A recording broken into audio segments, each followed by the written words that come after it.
Federal system ఇది. అందువలన దీనిలో నుంచి అన్ని రాష్ట్రాలను సమంగా చూడాల్సిన బాధ్యత లేకపోవటం వలన, ఓటు రాజకీయాలు చేయటం వలన, లేకపోతే పార్లమెంట్ రాజకీయాలు చేయటం వలన ఇటువంటి అసమానతలకి అవకాశం వచ్చింది అధ్యక్ష. దీని నుంచి ఇప్పుడు బయటపడటానికి అందరూ కలిసి కృషి చేయకపోతే మన రాష్ట్రం తక్షణం బయటపడే పరిస్థితులు అయితే నాకు కనపడలేదు అధ్యక్ష. అదేవిధంగా ఇక ఈ గ్యారంటీలకు సంబంధించి 6 గ్యారంటీస్కి సంబంధించి అనేక అప్పులు చేయాల్సిందే. అయినా కూడా కొంత మేరకు ఈ గ్యారంటీస్ని అమలు చేస్తున్నారు. అది నేను I must appreciate the government. దానిలో అసలు ఏం చేయట్లేదు కొంతమంది అంటున్నారు అధ్యక్ష. అది కరెక్ట్ కాదు. దానిలో భాగంగా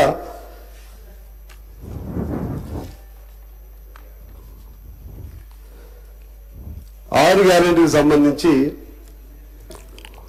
మహాలక్ష్మి పథకం ఈ బడ్జెట్లో 56,084 కోట్లు కేటాయించారు అధ్యక్ష.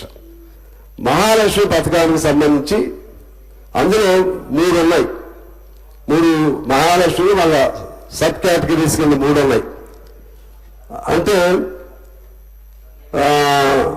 అందులో 2 అమలు అవుతున్నాయి అధ్యక్ష. గ్యాస్ సిలిండర్ 500 అమలు అవుతుంది. ఉచిత బస్సు సౌకర్యం అమలు చేస్తున్నారు. అమలు కాంతి అంటే మహిళలకు 2,500 పెన్షన్. ఇప్పుడు ఈ గవర్నమెంట్కి నేను ఇచ్చే సలహా ఏంటంటే అది అమలు చేయాల్సిందే, కానీ సమయం తీసుకోండి. ఇప్పుడు దానిలో వేలు పెట్టి మళ్ళీ ఫెయిల్ అయ్యి విమర్శలు గురయ్యే కంటే చెప్పండి, ఆర్థిక పరిస్థితి బాగాలేదు, మిగిలిన అమలు చేస్తాం. తప్పనిసరిగా చెప్పాల్సిన అవసరం ఉంది అధ్యక్ష.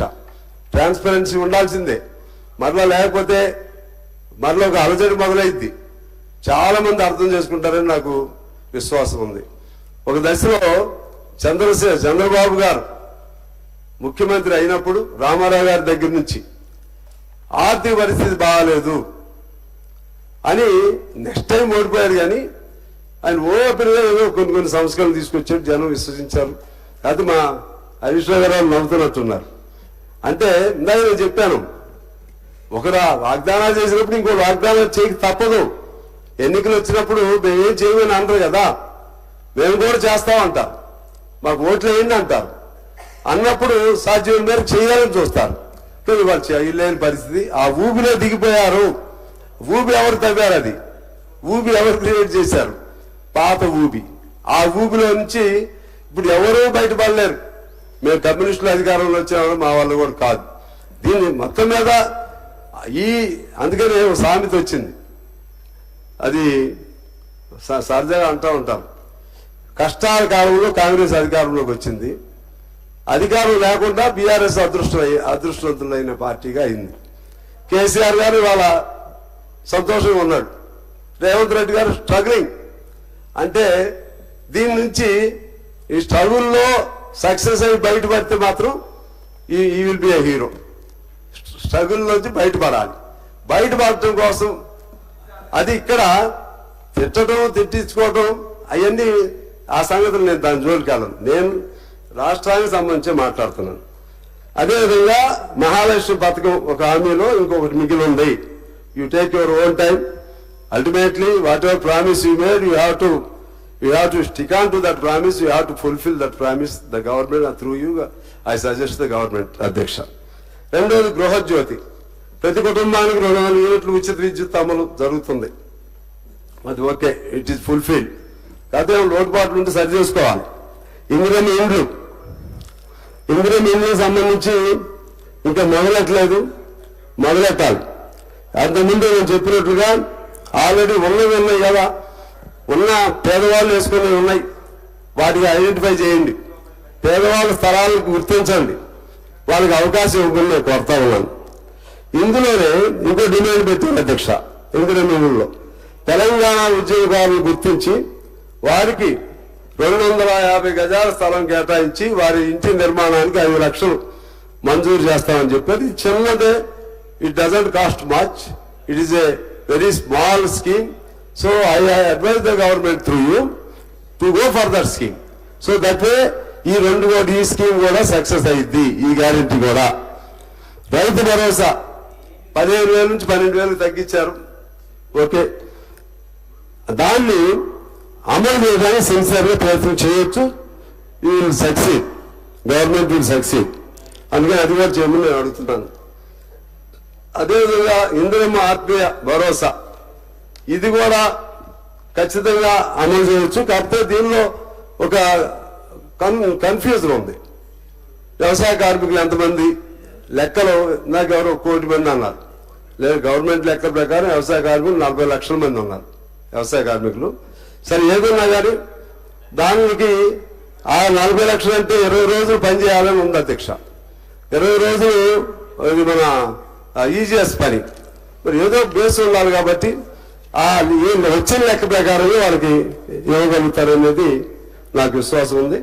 ఈ చేయూతది ఒక పెద్ద ఇబ్బంది.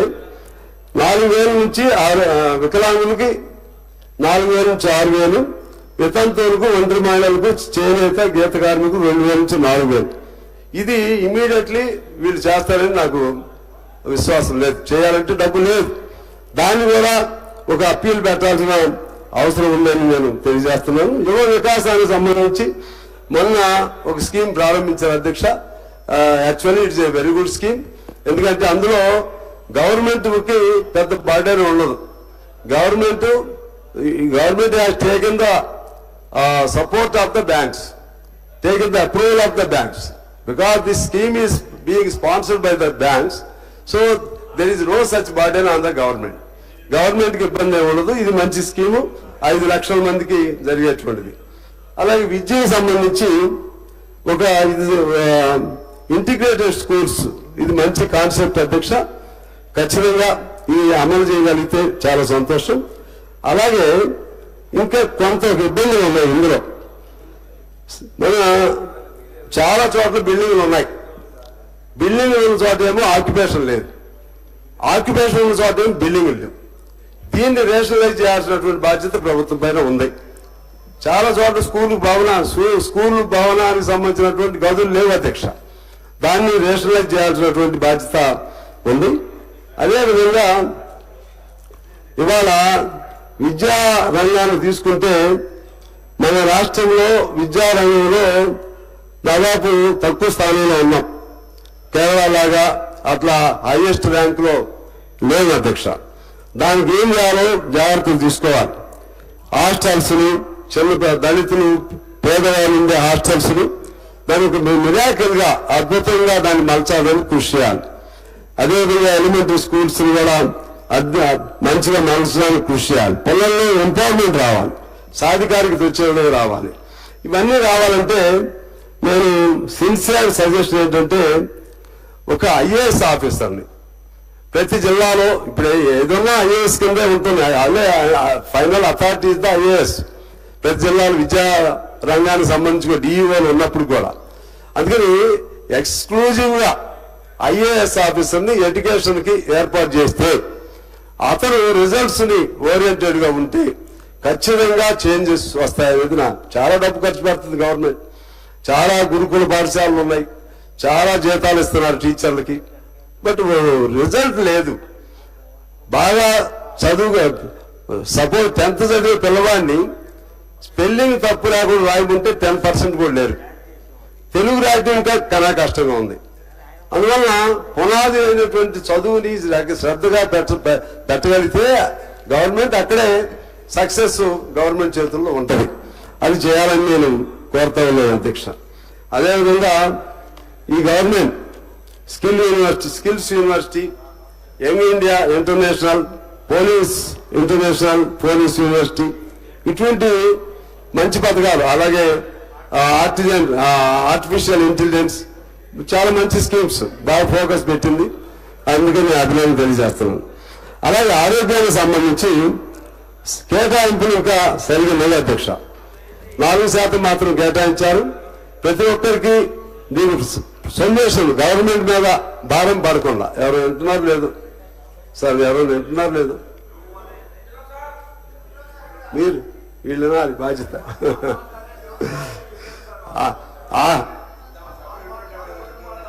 అది కాదమ్మా బాధ్యత, మీరు బాధ్యులు మంత్రివర్గం. ఆరోగ్యానికి సంబంధించి ఇప్పుడు కూడా ఆరోగ్యశ్రీ ఉన్న 10% పెంచిన రాజీవ్ ఆరోగ్యశ్రీ ఇప్పుడు కూడా సఫర్ అవుతున్నారు.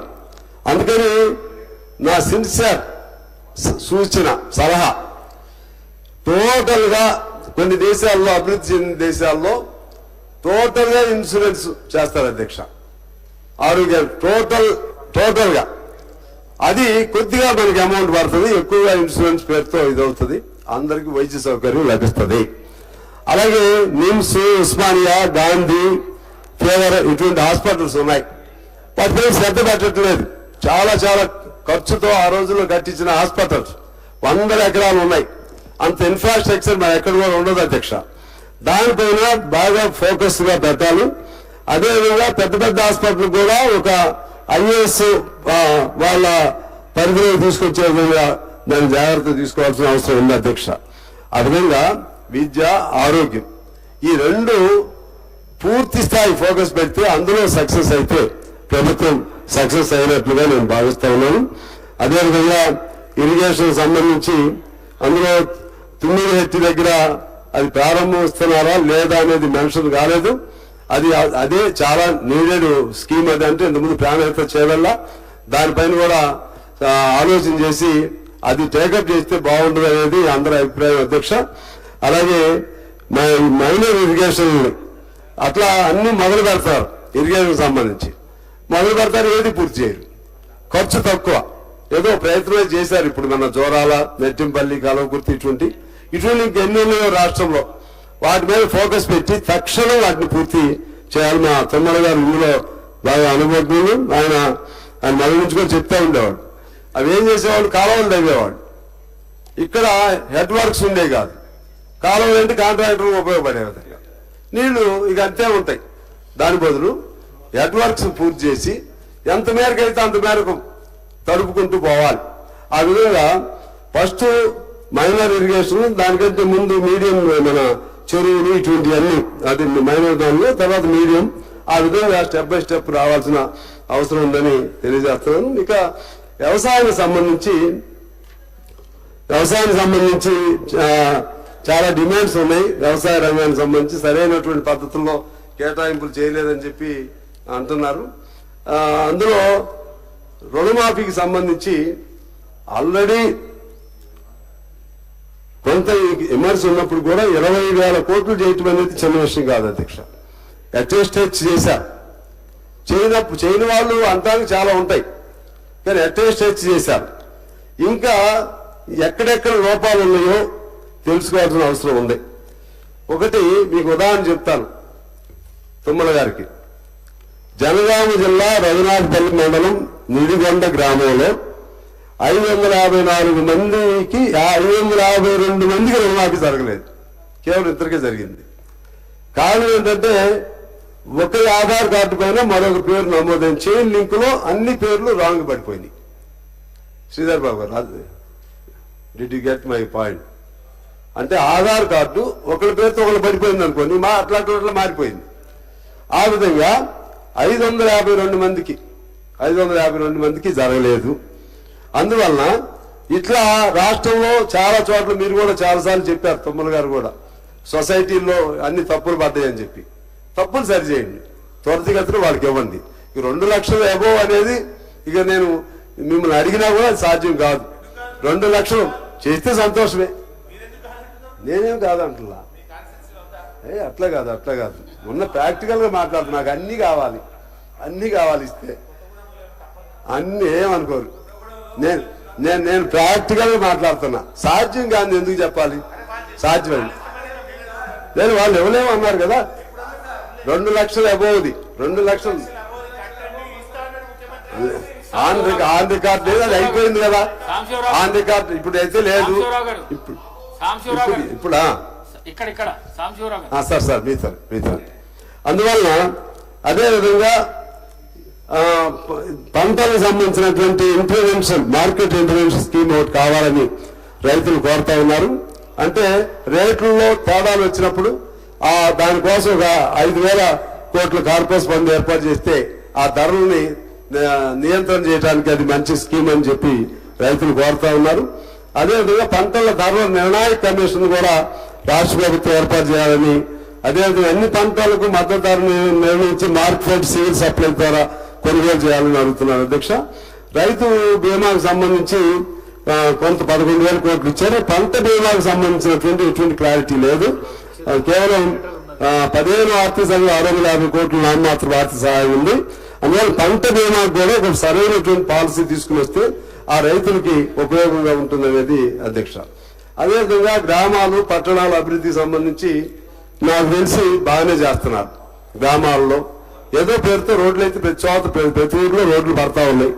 పట్టణానికి సంబంధించి కూడా అన్ని చోట్ల కూడా రోడ్లు పడుతున్నాయి. ఇప్పుడు మరి డబ్బులు లేకుండా ఎట్లా వేస్తున్నారో నాకు తెలియదు, కానీ అన్ని చోట్ల అయితే రోడ్లు పడుతున్నాయి, పట్టణాల్లో కూడా పడుతున్నాయి. అందులో భాగంగా మాకైతే సంతోషం ఏంటంటే మాకు ముఖ్యమంత్రి గారు, మా తుమ్మల గారు, మా జిల్లా మంత్రులు బట్టి గారు, శ్రీనివాసరెడ్డి గారు, మా వాళ్ళందరూ అప్పుడు నాతో డిమాండ్ పెట్టించారు, మనకి కొత్తగూడెం కార్పొరేషన్ అడగమని అడిగారు. ఇప్పుడు ముఖ్యమంత్రి గారు ఆయన పాజిటివ్ గా రెస్పాండ్ అయ్యారు. ఇప్పుడు కార్పొరేషన్ అవుతుంది, కృతజ్ఞతలు. అదేవిధంగా హైదరాబాద్ ని బాగా ఫోకస్ పెడుతున్నారు, సంతోషం. మిగిలిన వాటి మీద కూడా హైదరాబాద్ చాలా ఫోకస్ పెడుతున్నారు, ఒక ప్రెస్టేజ్ గా 4th సిటీ పేరుతో చేయాలని. మిగిలిన పట్టణాలను కూడా దాదాపు అటువంటి అంత కాకపోయినా అండర్ గ్రౌండ్ డ్రైనేజ్ స్కీమ్స్ లాంటివి ఏమైనా అవకాశం ఉన్నా ఇటువంటి కూడా జాగ్రత్త తీసుకుంటే అక్కడ కూడా మీరు సక్సెస్ అవుతారు అధ్యక్ష. ఇక ఎస్సీ ఎస్టీ మైనార్టీ బీసీలు, ఎస్సీ ఎస్టీ సంక్షేమం కోసం 51,000 కోట్లు, అది పాత దాన్ని క్యారీ ఫార్వర్డ్ చేసి 13,000 కోట్లు పాత అప్పుడు కట్టండి కూడా వీళ్ళు తీసుకున్నారు. ఆ విధంగా చేశారు. ఇది అమలు చేయాలి, డబ్బులు ఖర్చు పెట్టాలి అధ్యక్ష. అదేవిధంగా మైనార్టీకి సంబంధించినటువంటి వాళ్ళ వక్ఫ్ భూములు వాటిని కూడా స్వాధీనం చేసుకోవాల్సిన అవసరం ఉంది. ఎస్సీలకు సంబంధించి లిట్ క్యాప్ తిరిగి పునరుద్ధరించాలనేది ఒక డిమాండ్ గా ఉంది, అది కూడా చూడాలి. అదేవిధంగా చాకలి, మంగళి, వడ్డెర, పంచవృత్తుల వారు ఇటువంటి వాళ్ళందరూ కూడా వాళ్ళకి సంబంధించినటువంటి అన్ని వాళ్ళకి ఒక బోర్డు ఏర్పాటు చేయటమా, లేకపోతే బీసీ సంబంధించిన సబ్ ప్లాన్లు వాళ్ళని తీసుకురావటం, ఆ విధంగా ఏర్పాటు చేయాల్సిన అవసరం ఉందని తెలియజేస్తున్నాం. సింగరేణికి సంబంధించి సింగరేణి కొత్తగూరు ఇల్లెం ఏరియాలో బొగ్గు వెలికి తీతను కాంట్రాక్టర్లకు ఇస్తున్నారు అధ్యక్ష.